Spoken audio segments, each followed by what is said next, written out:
Raw review for the February 3rd episode of Raw. I'm Will, that's Brandon. We are the Cousins of Destruction Wrestling Podcast. As always, let's cheers, talk about some wrestling, huh?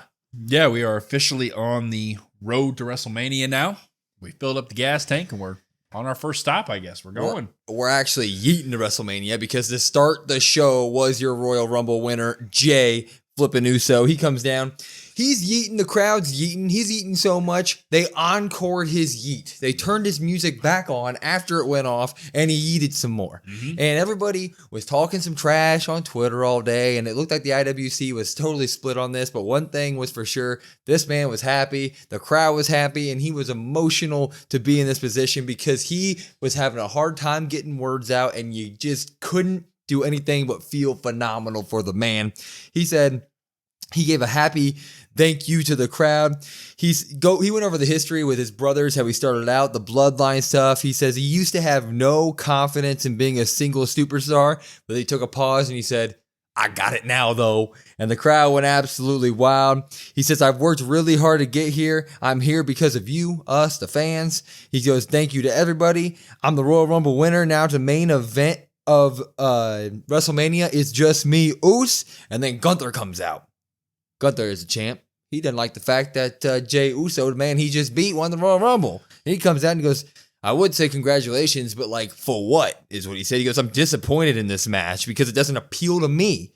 He said, you can't lace my boots. I've made people think that I am weak, but truly, I'm the most dominant man in the ring. He's basically just playing that he's this entire time of him being kind of weak. He was playing the fiddle, playing us, the crowd like a fiddle. He goes, I'm always in control. And now I have to fight you again? No, I refuse to fight you again. I'm building a legacy and beating you adds nothing to it. Now, if Roman or Cena or somebody that would have won, that would add to my legacy. But you... No, if you choose me, you force me to make every week from here to WrestleMania a living hell for you. I will hurt you, put you down like a diseased dog. But you have options, so go consider them. And Jey, before Gunther decides to just take off, he goes, you know what, I'm tired of all this. Basically, I'm tired of being doubted. And he does go through his little, I've always been doubted thing that he always does. But he goes, I'm not choosing you quite yet. I'm going to go to SmackDown. I'm going to talk to Cody. But one thing's for sure, whoever I choose, I will beat them at WrestleMania 8. So much emotion in this. We'll talk about Gunther as well, but this has to be a pop. Yeah, it's going to be a pop. Obviously, that doesn't do it justice. I mean, I think a lot of people, at least when Jey came out, the running joke is always his entrances take too long. They take so long. And this one was another long one, but this one was long and you felt something different than just a yeet. You felt the real feelings from Jey, and I don't know how you can watch that and not be happy. You see the tears. You see him getting choked up. You see him fumbling over his words. He goes through it, and anybody that's been doubted in life and you finally get something you work so hard for, like you finally get to the mountaintop. Obviously, he's not fully there yet, but he's on his way there. You know what that feeling's like. It feels like everybody doubted me. I proved everybody wrong. I believe in myself when nobody else did, sort of thing. Something everybody in life has been through, and you just feel good for them. If you have time, go watch this on YouTube. I'm sure it's up somewhere. It's just one of those moments where it's bigger than wrestling. It really is. It's bigger than wrestling. It's a guy who worked his ass off for 10 years, and the moment's coming to fruition, and it's beautiful. But one thing I want to talk about. It's looking like Jey Uso is probably most likely going to fight Gunther again. Gunther obviously comes out, cuts a great promo talking about how he can't lace his boots, all the good stuff. Are you interested in seeing Gunther and Jey again this soon after Saturday Night Main Event? Originally, I would have said no. If you'd asked me that before Raw, and I mean, I think we all kind of agreed he was going to go after Gunther again, I would have said no. But I think this promo saved it for me. You have Gunther saying like, oh, well, I'm really just a dominant champ, basically kind of overlooking Jey Uso. So once again, you have Jey Uso being overlooked like he has been for his entire career. His whole life, he's lived in the shadows of somebody. So you get that feeling there, and you get Jey saying like, no, I finally have the confidence. Like, it is me. I'm betting on myself again. I'm going to do it. And even if you were upset that Jey had won the Rumble, I know a lot of people were upset. That underdog story right there, like that did enough for me, bought me back in. Like, yeah, I want to see this again. Yeah, to me, I'm more up on Gunther's title reign than most people. I understand that it hasn't lived up to the hype, but it's just like when you insert the most over guy into the company into a feud with this title reign, I think it's going to breed success. People are going to immediately be more invested in it because Jey's invested in it. And when Gunther comes out and he does do the whole "you can't lace my boots" thing, you don't add to my prestige, all that stuff that he laid out in this promo today, it builds up, like you said, that underdog persona of Jey's even more. And eventually when that, when we think he's going to win at WrestleMania, when that happens, and it's going to blow off the roof. It's going to blow the roof off that place. And that's why I'm okay with it. And why I'm looking forward to see it is because they're going to give us that moment, and that moment's going to be worth it no matter what. And I think that the feud started today is going to look pretty good as well. Yeah. And I think so. And I think there was a really good point made by Gunther that if you do choose me, so whenever that decision is made, Gunther's going to bring terror like each and every week and make Jey kind of regret that. So if we continue to see that and we get that vicious side of Gunther as well to really hammer home, like, you're not as good as me, and Jey's down and out time after time after time, you got to buy into it. 100%. You just have to. And I'm sorry if you don't, but you need to. One thing that they played again today during Raw that happened after the Rumble that we didn't get to see when we were doing our initial review, John Cena says he's going to go to Elimination Chamber, but now he's changed his entire mindset. He says what's best for business is for him to win his 17th World Championship, and he's going to win the Chamber. He's going to main event WrestleMania, and he's going to win that 17th title. I absolutely love that John Cena mentality now. I love him deciding, you know what, screw it. I do want to be Super Cena again. I do want to win my 17th world title. Should he do it? Is that what we need to do? John Cena winning the Elimination Chamber? Yes. Yeah, absolutely. I think the Rumble went exactly probably how I thought it was going to go. And I think maybe a lot of people said, hey, I think John gets close, but no cigar. And you tug on the heartstrings. And I told myself that going into the Rumble, I said, he's not winning it. So prepare yourself. I was still on the edge of my seat. Like, damn it, John, win this thing, win this thing. So now you get it at Chamber. Everybody wants to see John get 17. He needs to do it on the grandest stage of them all. If it makes story sense, I don't really care. Just give it to John because John deserves it. And this side of Cena, like, I'm going to take what's mine. I do deserve it. It's best for business. I'm on top. I'm always the top dog. I really like that side. I was a little worried with the first couple promos that he's cut of him doing the whole, like, I don't really think I have it anymore, but damn it, I'm just going to do it anyways. I was like, okay, fine. I'll jump on the Cena train there. It'll be fun. But him going, you know what? Actually, no. It is best for business if I win. It is best for business if I win my 17th championship. I'm John Cena. Like, that is more interesting. That is a different mentality that we haven't seen since Super Cena years and years and years ago, right? So please bring that back at Elimination Chamber. Make Cena feel like not the underdog anymore. Make him feel like, okay, he's pissed again. It's John Cena. Hey, you should probably watch out for that, man. Give Cena a 17th. Win the Chamber. Yeah, and before we go on, one last point. I think it is really important to note best for business. It's best for business that I do this. It's best for WWE. It's best that I'm the one doing the late nights. I'm the one doing the media. I'm the one that wrestles time and time and time again. Now, you may say every week. That's not going to happen. I think we all know that. But who is the guy right now that is struggling with the early calls, the late nights, the promos, the radio shows, the in-ring? Everything seems to be getting to one Cody Rhodes. But John Cena's like, I can handle it. It's best for business that I take that. And I mean, that's another thing. Sign me up for that. I don't care. Sign me up. Another thing that got me that hyped, seeing Ludwig Kaiser about to fight Penta, which is what we got. It did get me hyped that he came in on the commercial, but yeah. Yeah, it happens. It happens. But these two put on an absolute show, per usual. They hit the hell out of each other. Penta actually spent the entire first, half of this match selling heavy for Ludwig Kaiser. Yeah. Ludwig right away would pull him out to the apron and do a Kaiser roll that Michael Cole refuses to call the Kaiser roll for some reason. But love Michael Cole, I'm not hating. But he does a Kaiser roll on the apron to Penta, and that just set the tone for the entire match. Eventually, we would get another Kaiser roll down the line, but Penta, after the Kaiser roll, would kick out of the two and then immediately pop up and put Kaiser into the arm breaker sacrifice that he does. And then he'd pop him right up, hit him with the Penta driver, and get the Penta win. This match was just sort of a normal back and forth match. No huge bells and whistles to it, but these two can absolutely go. Would love to see it more. Popping the whole thing.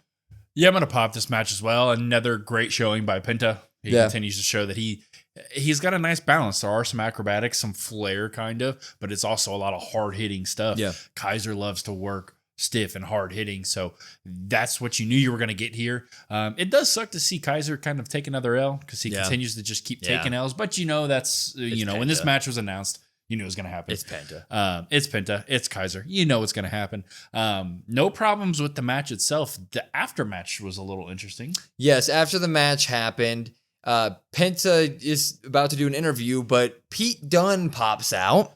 And then while Pete Dunne's walking to the ring, Ludwig attacks Penta from behind and just kind of leaves him in the dust. So there's a Kaiser, Pete Dunne, Penta triangle. Kaiser passed Pete Dunne on the way out. They didn't really look like they were mad at each other, but they also didn't look like they were working with each other. That was kind of all just like a what in the world's happening? Yeah, and it's really weird. And Pete Dunne getting injected into anything, especially with arguably the hottest obviously there's Jey Uso and stuff, but the hottest new guy. The hottest new guy, yeah, exactly. The hottest new face in WWE, the guy that was just the Iron Man in the Royal Rumble. Seems weird to have Pete Dunne in something with him when he was just being called Butch and everything with R-Truth I don't know about not this. too long ago. Yep, I don't know. I have no idea what they're doing with it. We're going to have to wait and see. We would go backstage to Judgment Day. They're backstage, and Finn Balor walks in pissed off. And he's like, damn it, Dom, not only did you steal my spot in the tag team title match, which was weird, but you also lost the title match and also got my partner hurt for the indefinite future. And Liv Morgan's like, whoa. First off, Liv comes to, Daddy Dom's save. As she should. As she should. And she goes, look, first off, you weren't even here to fight in the tag team title match. So if you weren't here, you guys were going to have to forfeit the match. So Dom stepped in. Second, Dom has been being a good leader. Not only did he get me a win last week, but he got me a qualifying match tonight for the Elimination Chamber match. And also, Finn, he got you a qualifying match for a few weeks out from now. And Finn was like, oh, okay, that sounds pretty cool. I'm down with that. And I think Carlito came over and said something as well. So a little bit of the Finn Don stuff starting up, but nothing too big right now. Nothing too big. He obviously has his doubts about Dom. He shouldn't, but he does. Liv comes to Dom's defense, and then, like you said, Carlito says, what'd you get me? And Dom says, I got you an apple. Oh, that's cool. I got you that apple. Yeah. That's cool. So Dom's doing everything he can. Yeah, he's providing. I do like that they reference the JD thing. We all kind of knew that was going to happen, but for Finn to say that, I'm like, there it is right there. Yeah. I thought they were going to kind of just bolt right to the turn, but we're still doing drawn out, which is totally fine. And maybe we'll see a little bit. We do know that qualifying match is Finn Balor versus Rollins. Yep. So obviously you're going to probably pick Rollins there. So and something's going to happen. Yep. Charlotte Flair. Woo! She's the other one who won the Royal Rumble, and now it's her turn to come out on Raw and talk about winning the Royal Rumble. And she comes out to booze. And it was affecting her. It was affecting her a little bit early on here. She said, booing me a year ago probably would have bothered me, but it doesn't right now because I've been out for so long that I miss everybody, whether you're wooing me or booing me. And she says, last year absolutely broke me, and she even started tearing up a little bit, not to the Jey Uso extent, but you could tell, hey, she's worked hard to get back in the ring. Her knees hurt. Been a hard year. She goes, I'll embrace the boos. I still love all of you. You know why? Because woo or boo, it doesn't matter. I'm the greatest superstar ever. And when she says that, this is my brutality and things get juicy. So she comes to the ring and Charlotte goes, well, hello, mommy. And Rhea says, this is my show now. Just so you know, we're going to go to war again because I do respect you. So you know what? You can go ahead and pick me if you want because last time we fought at Mania, I beat you. And Charlotte goes, well, I beat you first, basically, because they fought twice at WrestleMania, and Charlotte won the first one. And Rhea said, you're right, but what you don't understand is back then I was a kid. And Charlotte goes, you jumped the gun walking out here and challenging me because I'm going to go everywhere. She goes, I'm going to go to NXT. I'm going to go to SmackDown. I'm going to come to Raw. And I'm going to find out who inspires me. That's what she says. She wants to be inspired by the person that she chooses. She goes, you are impatient, which means, Rhea, you're actually still just a kid. And Rhea goes, at this point, Rhea turns and Rhea's like, you know what, that you calling me a kid makes me think you don't actually respect me. Like I respect you. So you know what? Please pick me. Please pick me. And Charlotte just walks away. So what you got here is Charlotte, who's kind of playing mind games with Rhea Ripley. She finally gets under Rhea Ripley's skin, calls her that kid, basically says she's not mature, wants to be inspired by the person she chooses. Is there any real chance here that Charlotte and Rhea go round 3 at Mania? I think there's a chance. You never say never, but I wouldn't give it much of one. Yeah. I'm going to go ahead and say that that's not the route that they go. I was more intrigued to see kind of Charlotte first time in front of fans, really. Yeah. You look at it, obviously the Rumble, she's there, but you don't get any character work, and you got these packages. Oh, well, what kind of Charlotte do we get? Do we get the heel side? Do we get the face side? Like you said, a little bit Jey Uso, a little bit, hey, I worked my ass off. You guys should be cheering me. I missed you guys. But like you said, the boos did have an impact on her. I think that was very evident. I don't think she really expected to be booed. No, she did not. So she gets the boos, and Rhea comes out, and then you have the interesting switch from Charlotte, basically, where she, like you mentioned, she acts kind of like Gunther. Turns it on. Kind of a heel at that point. Yeah. So Charlotte found her footing there, a little bit uneasy in the beginning, but that second part of it, when Rhea comes out, that's the Charlotte that I want to see. That's the Charlotte that I enjoy seeing. The snarky kind of I'm better than you heel. Fantastic stuff. But to answer your original question, yeah, I'd give this like a 2% chance. I mean, I think everybody knows Charlotte versus Tiffany. But it is nice to have Rhea come out and at least say she wants that match. I do like that part. Yeah, I don't think there's any chance. I do think it's going to be Charlotte Tiffany, and I think it should be Charlotte Tiffany. But what I like about this is that somebody can get under Rhea's skin. You do plant the seeds for whenever that match does eventually come, because you need a round 3 in wrestling, right? You don't just do 1-1 in wrestling. Eventually, we're going to get Charlotte Rhea down the line again, whether it be at this Mania or next Mania or whenever. You can plant the seeds that somebody in the WWE can kind of big bro Rhea Ripley. Like Charlotte big broder here. Like Rhea came out and was trying to do the, well, I run this place now. I respect you. So like, if you want to pick me, you can pick me. But Charlotte was like, nah, you don't inspire me. You still look like the kid that I beat years and years and years ago. I'm going to go around and see if the other two are better than you. I don't need to fight you. And that to me is like a very interesting thing. Yeah, the Inspire Me line is very intriguing because, like you said, she is going to go to NXT. She also was going to go to SmackDown. So I'm intrigued to see how they take the inspiration side of things. How do they go that route? But yeah, it's nice to see Charlotte back in that sense in terms of like the heel side of things. It's also nice to see Rhea kind of showing some vulnerability or overconfidence. Yeah. That's kind of nice to see, is like, hey, I'm overconfident and that can end up costing me. Yeah, completely agree. We'll keep our eye on that one. Mm-hmm. Sami has a little bit of an interview, and he basically says CM Punk's the only thing on his mind right now. He walks over, Jey Uso's chilling in the back, and he hypes him up. And Jey was the one who eliminated him, so Jey wanted to be sure that they were cool. They're cool. Karrion Kross does come over and say, everybody's accomplishing things that you want to accomplish except for you. And Sami basically said, you know what, dude, if you keep doing this, we're gonna have problems. So Sami Karrion still cooking in the pot, maybe something down the line.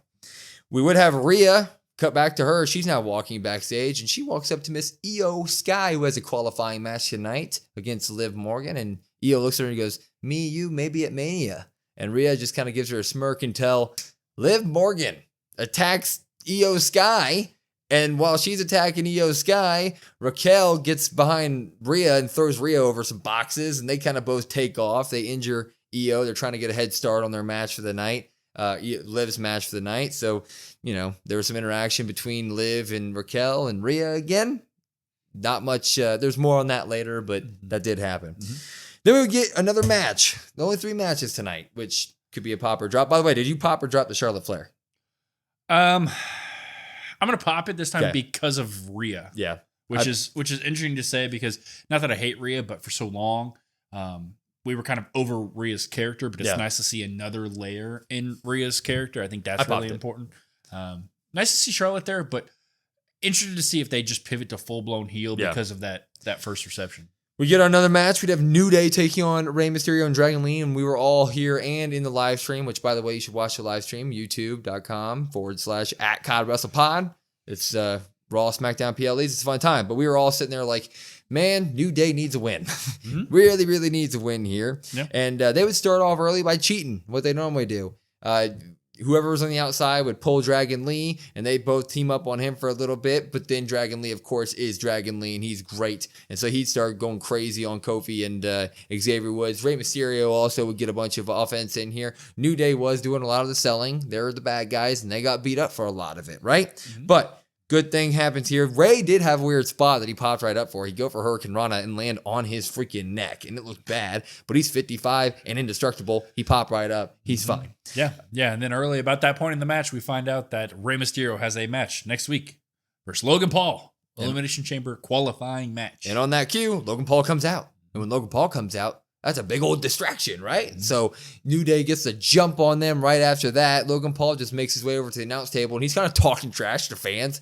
It was in Cleveland tonight. That's his hometown, and he was being the hometown anti-hero because he was just shitting on everybody at Cleveland the entire time. Yeah. New Day dominates this whole thing. They were doing leg drops. Dragon Lee sold the hell during this match. They beat the hell out of that man during this time period. Yeah. But Lee would eventually get a sit-down powerbomb to Woods, which would hot tag Kofi Kingston and Rey Mysterio, and Rey would go absolutely ballistic here, and he would try to go for the 619, but Kofi Kingston Woods would pull Kofi out of the ring, and when he pulled Kofi out of the ring, Rey had no other thing to do but to get out of the ring. So he West Coast popped one of them, and then he got into Logan Paul's face, and he shoved Logan Paul, because he's not scared of Logan Paul. Who would be? I would be. Right. But when that happens, Dragon Lee does that thing where he jumps over the top rope and does a Hurricane Rana to Kofi Kingston off the apron. Crazy. Absolutely incredible. We need more Dragon Lee. We need more Dragon Lee. Singles action, any action, please. But when Rey and Dragon were getting hot here, Rey would try to go in the ring, but the ref was checking in on Xavier Woods. I don't know if he was talking to the ref, but the ref was checking in on him. And Logan would pull Rey Mysterio out of the ring. He'd slam his body on the outside. Logan would throw him back in. Trouble in Paradise from Kofi Kingston. New Day picks up the win here with the help of Logan Paul. New Day winning in a heel fashion. Been asking for that for weeks. Dragon Lee putting on a show. I'm popping this whole thing. Yeah, I'm going to pop this as well. It did everything the right way. Sometimes we say the simple thing is the correct thing to do here. Yep. New Day gets a win by cheating that we all have kind of wanted to give them some credibility. You further Rey and Logan Paul for next week in their qualifying match. Dragon Lee gets some time, even though he's kind of the, I guess, forgotten guy because he, like you said, takes most of the damage, goes out there, shows, hey, I can do really cool stuff. I should get more time. All in all, though, good match. Yeah. I mean, like I said, nothing to write home about, but. What did I want? I want New Day to win in heel ways, and they won in a slimy heel way with another heel. So. And Logan Paul was hyping him up the whole time. So we'll see about that. Yeah, that match, I think it is next week. The Logan Paul Rey Mysterio. Going to be really good. Agreed. We would have our other match, our Elimination Chamber match, qualifier match. Liv Morgan taking on Iyo Sky, who does have a hurted shoulder, but you wouldn't know it because of the attacks earlier. She didn't really sell it at all during the match, but that's okay. Liv would try to leave the ring right away because I was guessing she wanted to use the outside to also hurt Io's shoulder some more, but Iyo immediately got the best of that, and she was throwing Liv off the barricades and everything. She was beating the hell out of her. Yep. These two did a bunch of back and forths to start the match. They're phenomenal. They've proven that they have chemistry, like great chemistry, and they continue that today. Yeah. Big time moves though. Liv would hit the three amigos. Anybody but Dom can do it. It's fine by me. She's a dirty Dom extension. Iyo would hit a disgusting top rope missile drop kick. Missile drop kick fans, as always, and a big stomp and a crossface, which Liv just kind of got out of, but whatever. Iyo would go to set up a moonsault, but this is when Raquel Rodriguez would obviously get involved, and this would mean that Liv would go for a apron power bomb on her after she pulls Iyo off the top rope. But Iyo would eventually suplex her onto the outside, onto the mat, and then do a springboard moonsault from the ring to Liv on the ground on the outside. Iyo is pretty good at this wrestling stuff if you didn't know it. Liv would reverse a top rope crossbody into a top rope code breaker, go for the 1-2 count, but then Iyo would run into the ring and hit a top rope Hurricane Rana. These two were putting on an absolute show. She'd do the bullet train, all that good stuff. That would lead to Raquel getting involved once again when Iyo went to the top to try to hit her over the moonsault. And that gave her Liv enough time to work up the stamina to get her knees up when she went for the moonsault. So, ow, right? The knees hit her right in the core. And then that would lead to Rhea coming out because Rhea's pissed because she also got attacked earlier. And when Rhea came out, she attacked Raquel right away. And then Liv did something smart here. Liv had Rhea come out. She baited her to come out. And Liv got Rhea to DQ Liv, or to DQ Iyo. So Liv gets to keep going, which was spectacular. After the match, Io's pissed at Rhea because obviously Iyo got disqualified because of Rhea, and she is now not in the Elimination Chamber match. So Liv gets Rhea Ripley to DQ Iyo Sky, giving Liv Morgan the win here. She now hits the Elimination Chamber match. This is good stuff. to kind of Dude, it's a lot. Talk through there. Yeah, I mean, the match itself was fantastic. You got to pop that. Iyo obviously is one of the best in-ring talents, and Liv, honestly, she's not to the Iyo level, but I think she's underrated. I think she's phenomenal as well. We talk about her ability to sell. Fantastic stuff. Great match. You add the stuff here with Rhea costing Iyo and helping Liv. It's like, oh man, well, I didn't see that coming at all. Never once thought that was going to happen. Thought we were going to get something. Not that.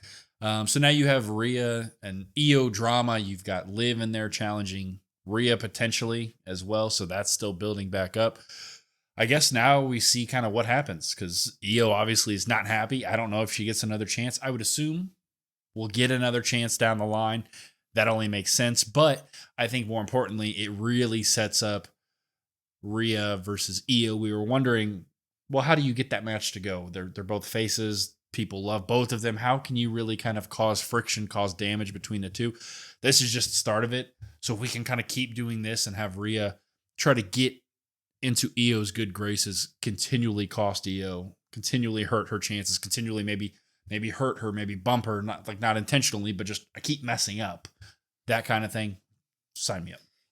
This was just a perfect spot, in my opinion, because Liv doing this is just another chapter in the story of outsmarting Rhea or getting into on Rhea's nerves. And then you also do what you just said. You get the Rhea Iyo stuff beginning because we think that's still eventually going to work its way into WrestleMania some way, somehow. And you have Iyo and Rhea kind of tussle over this. Io's going to make Rhea find a way to get her back into the Elimination Chamber match some way, somehow. And then, of course, you have Liv winning in a heely, slimy fashion that just continues all of her stuff. So it's just perfect booking, in my opinion. Yeah. And I'm looking forward to Rhea versus Iyo because those two are going to put on a spectacular match if that's the route that they eventually want to go. Yeah, I assume maybe the next chance we get is maybe you have a tag match with Raquel, Liv, Rhea, Iyo. Maybe it's like the stipulation is like, oh, well, the winner, like if Io's team wins, she gets another match, another opportunity. She may replace Liv. Something like that. That may be how it goes. Yeah, I don't know. But I would like to see something to work Rhea costs Iyo again and just kind of keep building that up. I agree. We get a War Raiders interview, and they give JD the props. And but American Made shows up, and Chad basically tells War Raiders that Creed's going to take the belts from him, and War Raiders are ready for it. They're basically said, we know you can out-wrestle us, but are you ready to out-fight us? But then the War Raiders go away, and Chad takes a step up and puffs his chest out, and he goes, guys, I'm going to be away for a while because I'm going on a conquest to learn the great arts of lucha. And he goes, by the time I get back, I want to have Ivy with the IC title and the Creeds with the tag team championships. And then he just walks away. I'm giving this a pop. I mean, this one little line from Chad was absolutely hilarious. And I hope, like you said during the live stream, I hope we get every week a check-in on Luchador Chad Gable. And it's just him rocking a mask, just getting his ass whooped by luchadors all over the world. Yeah. I'm going to drop this. Oh, come on. Don't get me wrong. I understand. Sheesh. It's fantastic. It's awesome. I agree. I hope that's what we get. I understand that. My only thing is, he's going to be off TV for so long. Yeah. And I think he's off TV so long. I think now we can kind of put piece and piece and piece together. I think he's off TV that long until Aleister Black can come back. Perfect. Good I point. think that's exactly what it's going to be. And don't get me wrong, sign me up. That's going to be fantastic. Yeah. But I look forward to Chad every week, and I'm like, damn it, no more Chad. That sucks. He's on a conquest. But He's on a mission. If we get the weekly check-ins or once every 2 weeks, we get a little promo of him trying something, sign me up. Be TV gold. Big news this week. AJ Styles is now a part of the Raw brand, and it looks like Braun Breaker is going to be the first guy that he gets involved with. Sign me up for this ASAP. I want a 10-match back and forth between the two of them. I can't wait. Yeah, exactly. I think we kind of talked about this before in terms of dream matches we want for Braun Breaker or dream opponents. And I think we mentioned like AJ Styles trying to phenomenal forearm into a spear. Like just thinking about that right now, sign me up. It's fantastic. Braun can learn stuff from AJ. AJ's still so good in the ring. It's just a match made in heaven. Like you said, give me a feud. Like you said, a match made in heaven. It's literally the perfect guy to put in the ring with a Braun Breaker who is this close to becoming a superstar. He had a phenomenal Rumble showing. So did AJ Styles. It looks like AJ can still go at the top level that we expect him to be in. And also, it is a guy in AJ Styles who, if you wanted to at the end of this feud, you could rip the belt off of Braun Breaker. It's believable to go to AJ Styles if you are looking at maybe shooting Braun into his first world title picture at the end of it, months down the line. So I think that this is just a feud that is a match made in heaven. Cannot wait. Yeah, it does make me wonder a little bit about Sheamus. I think we all assumed that IC title, maybe Mania for Sheamus. I don't really know if Triple that's in the cards. Yeah, maybe that's just what they do. Banger. And then AJ Styles and Sheamus can feud after that. Banger. Something like that. But I mean, just the match of Braun Breaker versus AJ Styles. Braun says, "You're kind of overlooking me. You're making me not feel important. Let's go talk some business about this." Banger. Sign me up. Banger. Seth Rollins makes his way to the ring because obviously he had himself a complicated Royal Rumble with all the shenanigans that he was involved with afterward. Yeah. He says he's happy for Jey Uso. He's also happy that CM Punk lost because he just loves to see it. And then he brings up the fact that Roman Reigns, who was announced as being hurt tonight, they didn't give any specifics on an injury. They just said he's out for the foreseeable future. But Seth Rollins does say that he's hurt and he's the one who hurt him, and he may not even make WrestleMania because of it, is what Seth alluded to. So hopefully that's just Roman Reigns is enjoying time at home, and that's not a real thing because that would really suck. But he goes, I did him a favor. He does say I did him a favor anyway because he loves his part-time schedule. Thought that was a funny little dig from Seth Rollins. But then he went from Jey to CM Punk to Roman Reigns. He called him out by name. And then he goes, Seth Rollins. And he goes, I lost the Rumble. But there's many different paths to WrestleMania, and mine is the Chamber qualifier match against Finn Balor in a couple of weeks. But he also says that he's focused on one more guy, and that's Sami Zayn, who has big work to do tonight. He's got to stop CM Punk from entering that Elimination Chamber because they have a qualifying match. So he invites Mr. Sami Zayn out to the ring, which Sami Zayn, he obliges. He comes out, and he goes, Sami. He's hyping him up. You're my guy. You're my guy. Which we pointed out, which is a little weird because when Sami Zayn entered the Royal Rumble on Saturday, he did what? He got in the ring, and he haluva kicked Drew McIntyre, and then he turned around and he haluva kicked Seth Rollins. So, whatever. And Seth, I guess we were the only two that maybe saw that because they didn't talk about it on commentary, and then Seth did not mention it tonight either. That's what I'm saying, man.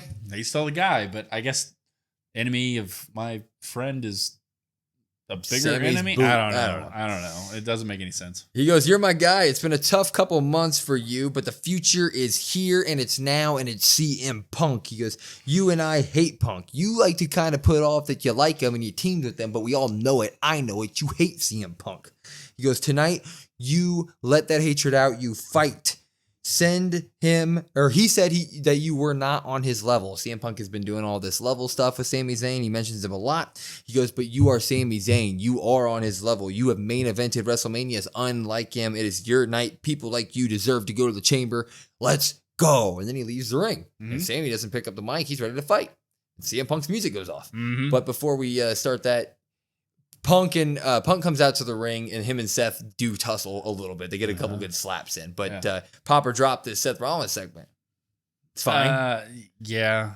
I'm gonna drop it, I guess. Okay, I mean, popped it. It wasn't anything great. Wasn't anything to write home about. It was just like, oh, okay, cool. Seth's out here. He's talking. I thought it was some good energy, though. I don't know. He said a lot of good things. I liked the structure of it. I liked how he went name by name, and it was good. Yeah, it was easy to follow. Yeah, that's for sure. But for me, it also wasn't anything to write home about. Wasn't anything to really drive home. That's fair. Anything. It was all stuff we already knew. That's fair. So totally fair. I liked him hyping up Sami before the match. He was kind of giving the good chest bump, sports. I just said, I don't understand it. Yeah, I don't either. Because he just kicked you in the face. I swear to God, we're the only two in the world that saw it. Nobody has said a thing about that. Sami walked into the ring and kicked him. Yeah, that's what I'm saying. That's why I'm confused. Yeah. I don't know what else to say. I'm confused. Elimination Chamber match, Punk versus Sami Zayn. This was phenomenal. I loved it. There was never a moment where one guy had the big advantage. It was a back and forth, hard hitting match the entire way through. No one ever got the advantage. We would do Punk early in the match would go for his top rope elbow, but he'd take too long emoting on top of that turnbuckle, and Sami would pop up there and superplex him, which was really nice. Punk would actually reverse a top rope cross body from Sami with a good old drop kick. Like he would catch him right in the gut. That was pretty wild. And Sami would do a tornado DDT and pop Punk up and then do the blue thunder bomb, which did not pin CM Punk. Crazy. Darn. Crazy. But Punk would eventually hit an Anaconda Vice on CM Punk that took Punk a good amount of time to get out of. He had to like kick his way over to the ropes. Punk on Sammy. Oh, did I say Sammy on Punk? You said Punk on Punk. Punk on Punk. He's hurting himself, Put himself in an Anaconda Vice. That's crazy. That is impressive. That's what's, that would be crazy. Anyway, he gets Sammy up after putting him in the Anaconda Vice, and Sammy's kind of on his heels here, and he takes Sammy's head and looks at the WrestleMania sign. He points at it, and he goes, look at it. You're not on my level. And we went, uh-oh. Yeah, we were very sure at that point. Oh, no. Oh, you can't point to the WrestleMania sign and win a match. Maybe, though, if you point somebody's head to it. I guess so. He's also looking at it, so it cancels out the bad look. I get it. But when Sammy does this, when he gets mad and he shoves CM Punk, and CM stumbles to the corner, and Sammy follows him and tries to follow it up with a haluva kick, but CM Punk misses it or gets out of the way. Sammy misses, goes for the GTS, but Sammy reverses that into an exploder into the corner. And then he goes for another haluva kick, which is reversed into a GTS, hits the GTS, 1, 2, 3, CM Punk qualifies for the Elimination Chamber match. It's him and Cena first qualifiers, but stay tuned because that wasn't even the end of it. We think they got the title. We're going off air, right? Kevin Owens attacks Sami Zayn from behind after his match against CM Punk. He package pile drives Sami Zayn into the mat. He's bloodied. He's bruised. He's attacked his so-called best friend. What is next for this? God, this is really good. Oh, this is really good. Yeah. So I guess I'll talk about the match real quick. Match was good. Both guys are in ring are really good. Nice to see Punk again continue to wrestle. He keeps getting those reps in that you always talk about. It's nice that they protected the haluva kick. Yeah. Even though we kind of made fun of it at times. He didn't hit it, so you can't kick out of it because he didn't hit it. GTS, boom, 1, 2, 3, right guy wins. During the match, I was a big fan of I don't really know where Sammy goes. Like, Sammy's got to be in this match because Sammy stirs the drink of all these people in the chamber match. And you're like, no, it's got to be Punk. Great picture. Punk and Cena next to each other. It just feels right. It feels like I'm playing 2K14, SmackDown versus Raw. I see him up there. I'm like, that's my boys. Yeah, it just takes you back. Yeah. Really takes you back. As for what do we think about this? Wasn't expecting to see Kevin Owens. No. On Raw, let alone SmackDown, anything. I wasn't expecting to see Kevin Owens at all. I thought maybe he'd be gone for a week because, like you said, bruised, battered, bloody, just really been through it. He attacks his best friend as he's done so many times. He continually turns his back on Sami Zayn. You would think Sami Zayn eventually would be like, you know what? I don't trust you, Kevin. But he doesn't. He just keeps going back. So he gets the package pile driver now. I assume Sami's going to be gone for a couple of weeks now. Who knows what happens? You know what? It's in Canada, Elimination Chamber. Whatever Kevin's involved in at some point, whatever that may be a Cody thing, that may be who knows. Sami Zayn return. We have Sami choosing Cody's side, or maybe not really choosing Cody's side at Rumble, but he didn't choose Kevin's side. Mm-hmm. He was indifferent. He just let the two friends of his battle. And because of that, Kevin lost. Kevin suffered because of that. So somebody's got to pay. Thought this was phenomenal.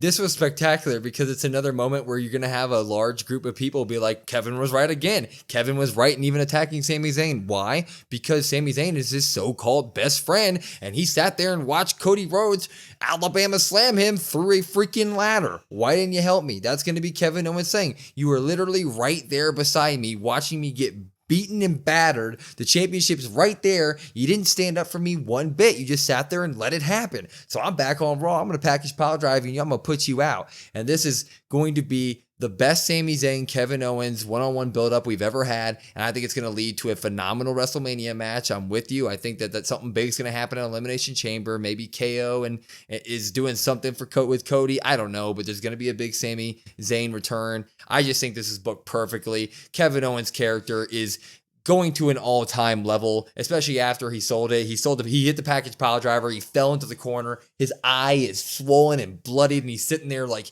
he's regretting, but also full of hate. He's just pissed at his friend. I mean, this is spectacular. Spectacular. Yeah, it's exactly like, hey, man, like, I didn't want to have to do this, but you made me do this. Yep. I told you what would happen. I told you that I warned you.